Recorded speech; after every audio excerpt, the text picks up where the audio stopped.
নমস্কাৰ, পিয়ান বৰা ইউটিউব চেনেলটোলৈ আপোনালোকক স্বাগতম।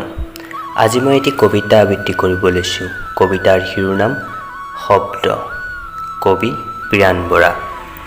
আজি মোৰ লগত শব্দৰ নাটনি হৈ পৰিছে। কিছুমান শব্দই অৰ্থহীন হৈ পৰিছে আৰু কিছুমান শব্দ বুজাব নোৱাৰা হৈ পৰিছোঁ।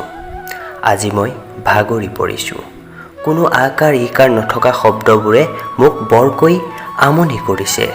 মাজনিশা সেই শব্দবোৰে মোক বৰকৈ অসহ্য কৰি তুলিছে।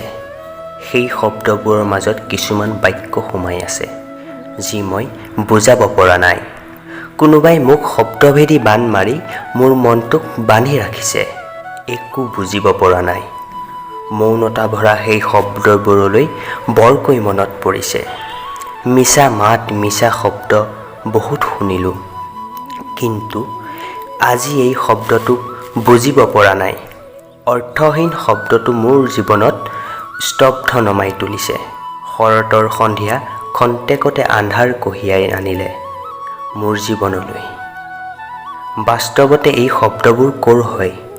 এই শব্দবোৰে মোৰ অবুজ মনটোক বুজাব পাৰিবনে?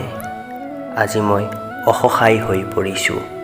মোৰ এই শব্দবোৰে মোৰ মনটোক স্থিৰ কৰি তুলিব পাৰিবনে? ভাগ্যৰ পাতনি লেখা বহুত অবুজন, তথাপিতো এই শব্দবোৰৰ মাজত কিছুমান অৰ্থহীন, কিছুমান স্তব্ধতা শব্দই মোক সাহ কৰি তুলিছে। আহাচোন, শব্দ সীমাৰ এই বান্ধটো তুলি ৰাখোঁ, বহু দূৰ লৈ যাওঁ। এই শব্দবোৰে মোক